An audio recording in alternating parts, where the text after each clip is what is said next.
જ્યાં માન અને સન્માન ના હોય ત્યાં પ્રસંગમાં આવવાની કોઈ ઈચ્છા હોતી નથી. અને આવું મંચ ઉપર માઇક ઉપર એટલે કહું છું કે જ્યારે ધારાસભ્યોને બોલાવતા હોય તો મારા તાલુકા પંચાયતના પ્રમુખ પણ હોવું જોઈએ, એનું નામ હોવું જોઈએ, નગરપાલિકાના પ્રમુખનું નામ હોવું જોઈએ. અને પશુપાલન વિભાગના તમામ અધિકારીને કહું છું આજે કે તમારે ખૂબ ધ્યાન રાખવાની જરૂર છે. જિલ્લાનો પ્રોગ્રામ થતો હોય એમાં ધારાસભ્યનું નામ ના હોય, બરાબર, એમાં તાલુકા પંચાયતના પ્રમુખ મારા પારુલબેન બંને જગ્યાએ એમના નામ ના લખો તમે.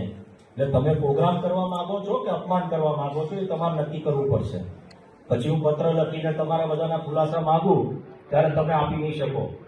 અને અહીંયા સ્વમાન માટે આવ્યા છે, સ્ટેજ ઉપર ધારાસભ્ય આવતા હોય તો એનું સન્માન જણાવવું એ તમને પણ ખબર પડતી હોવી જોઈએ. તમને આકરો લાગીશ, બરાબર, અમે કોઈ બીજી આશા નથી રાખતા તમારી પાસે તમે શું કામ કરો છો શું કામ નથી કરતા. આમાં આ ટકોરમાં બધી સમજણ પડે છે, મને સમજણ પડે છે.